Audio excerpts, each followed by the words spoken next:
اگر وہ اپنا دامن طلب پھیلائیں۔ قرآن مجید میں ایک مقام دیکھیے کتنا دل آویز ہے، فرمایا ما یفعل اللہ بعذابکم، اللہ تمہیں عذاب دے کے کیا کرے گا؟ اس کی یہ چاہت نہیں ہے کہ تمہیں عذاب میں مبتلا کرے، اس کی چاہت یہ ہے کہ تم اس کی چوکھٹ پہ آؤ، جھولی پھیلاؤ، اس سے خیرات اور رحمت مانگو، اور وہ تمہارے ماضی کے سارے گناہ معاف کر کے، ساری غلطیاں معاف کر کے تمہیں اپنی رحمتوں سے مالا مال فرما دے۔ تو وہ بندوں کو بخشنے پہ، بندوں کی مغفرت کرنے پہ آمادہ ہے، اور اس کی رحمتیں بہانے تلاش کرتی ہیں۔ اللہ اکبر۔ اور دوسری جانب اس کے بندے، اس کے مملوک، اس کی مخلوق، اور مخلوق کی گناہگار اور نیکوکار اس کی رحمتوں کے طالب ہوتے ہیں، بلکہ وہ گناہ کرنے کے بعد جب معافی مانگتے ہیں تو اللہ کو یہ معافی بہت پسند ہے۔ معافی مانگنا، اس کے حضور اپنے دامن کو پھیلانا، وہ اس کو بہت زیادہ محبوب ہے۔ انسان کی فطرت کے اندر گناہ رکھا گیا ہے۔ آگ، ہوا، مٹی، پانی، یہ ان چار چیزوں کا مرکب ہے۔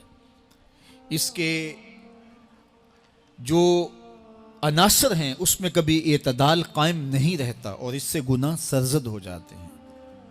گناہ کرنے کے بعد بندے کا اس گناہ پہ اصرار کرنا، اڑ جانا، ضد کرنا، توبہ نہ کرنا اللہ کو یہ پسند نہیں۔ لیکن اگر اس سے گناہ سرزد ہو جائے تو پھر وہ توبہ کر لے تو اللہ کو یہ بہت زیادہ پسند ہے۔ جو اس سے ہو سکے نیکی وہ اللہ کے حضور پیش کرے، لیکن اس کے اندر جو شر رکھی گئی ہے، اس کے اندر جو قوتیں گناہ کی رکھی گئی ہیں، اس سے اگر اس سے گناہ سرزد ہو جائے تو پھر وہ اللہ سے توبہ کرے، اللہ کی طرف رجوع کرے، تو اللہ اس کی توبہ کو نہ صرف قبول کرتا ہے بلکہ اس کے گناہوں کو معاف کرتا ہے، اور گناہوں کو بدل کے نیکیوں میں تبدیل کر دیتا ہے۔ جب گناہ نیکیوں میں تبدیل ہو گئے تو جتنا بڑا گناہ گار تھا اتنا بڑا نیکوکار ہو گیا۔ حضرت سیدنا عمر رضی اللہ تعالیٰ عنہ بازار میں جا رہے تھے تو ایک شرابی نے ہاتھ میں بوتل پکڑی تھی شراب کی، تو حضرت عمر ہاتھ میں درہ رکھتے تھے اور آپ کا جاہ و جلال دیدنیت ہوتا، تو جو ہی حضرت عمر رضی اللہ تعالیٰ عنہ کو اس نے دیکھا تو ڈر گیا، اور دل ہی دل میں کہا اے اللہ آج عمر کے قہر سے بچا لے، میں تیری بارگاہ میں سچی توبہ کرتا ہوں، اور جلدی سے شراب کو بغل میں چھپا لیا۔ اتنے میں حضرت عمر سر پہ پہنچ گئے اور گرج کر کڑک کے کہا کہ یہ تیری بغل میں کیا ہے؟ چونکہ اس کو بوتل چھپاتے دیکھا تھا تو وہ ڈر گیا، اور ڈرتے ڈرتے کہنے لگا حضرت یہ سرکہ ہے۔ اب تھی تو شراب، لیکن ڈرتے ہوئے بولا حضرت سرکہ ہے۔ تو حضرت عمر نے کہا نکال۔ جب نکالا تو شراب نہیں تھی، واقعی سرکہ بن چکا تھا۔ تو جب اللہ کے حضور کوئی توبہ کرتا ہے، اللہ اس کے گناہوں کو بدل کے نیکیوں میں تبدیل کر دیتا ہے۔ حدیث پاک میں آتا ہے کہ قیامت کے دن اللہ ایک شخص کو کہے گا کہ اپنا نامہ اعمال پڑھ، تو وہ نامہ اعمال پڑھنے لگ جائے گا۔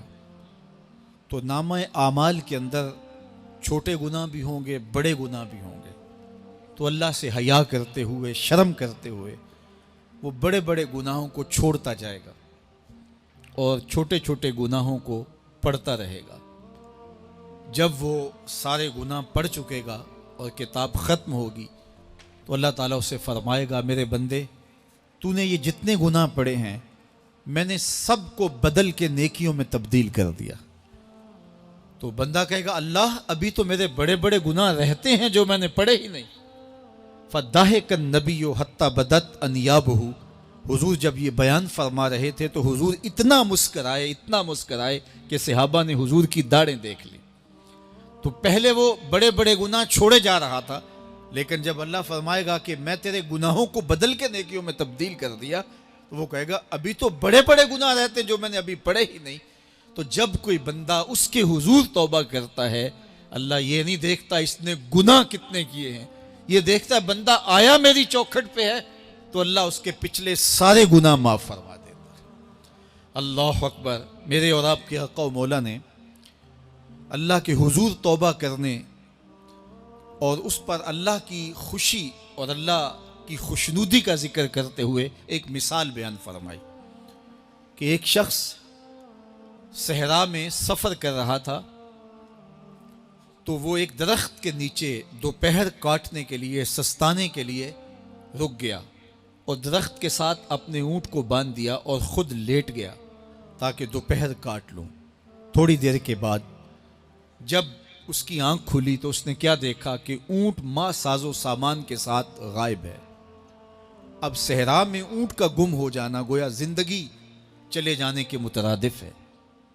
تو اس نے دائیں بائیں بھاگ دوڑ کے دیکھا کہ کہیں اونٹ کا نشان مل جائے، لیکن اونٹ کا نشان نہیں ملا۔ تا حد نظر کوئی انسانی آبادی نہیں۔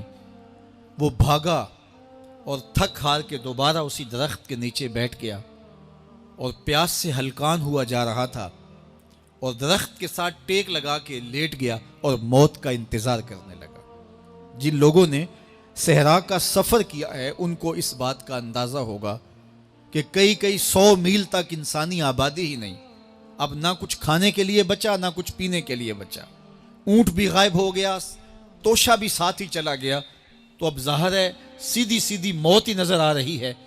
تو وہ اس درخت کے ساتھ ٹیک لگا کے بیٹھ جاتا ہے اور موت کا منتظر ہوتا ہے۔ تھوڑی دیر کے بعد پھر اس کی دوبارہ آنکھ لگ جاتی ہے۔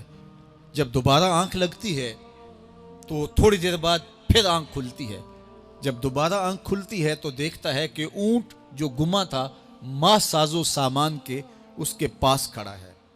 تو صحرا میں اس حالت میں اونٹ کا مل جانا زندگی مل جانے کے مترادف ہے۔ تو وہ اتنا خوش ہوا کہ خوشی کی انتہا نہ رہی، بلکہ مسرتوں کے ہجوم میں درک گیا اور کہنے کیا لگا، اللہم انت عبدی وانا ربک، اے اللہ تو میرا بندہ اور میں تیرا رب۔ کہنا تو یہ تھا کہ تو میرا رب اور میں تیرا بندہ، لیکن مسرتوں کا ہجوم ہی اتنا تھا، خوشیوں کا ہجوم ہی اتنا تھا کہ زبان پہ قابو نہ رہا۔ کسی کے آنے سے ایسے ہوش اڑے ساقی کے، شراب سیخ پہ ڈالی اور بوتل میں کباب۔ کہنا یہ تھا اللہم انت ربی وانا عبدک، لیکن اس قدر خوش ہوا جب بھی تیری قربت کے امکان نظر آئے ہم اتنے خوش ہوئے کہ پریشان نظر آئے۔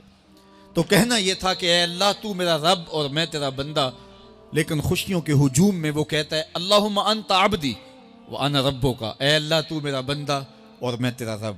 حضور یہ بات بیان کرنے کے بعد صحابہ سے پوچھتے ہیں کہ ذرا بتاؤ اس بندے کو کتنی خوشی ہوئی کہ خوشی میں زبان بھی قابو نہ رہی اور اپنے آپ پہ کنٹرول نہ رہا، اور خوشیوں کے ہجوم میں اسے یہ بھی پتہ نہیں چل رہا کہ وہ کیا بول رہا ہے۔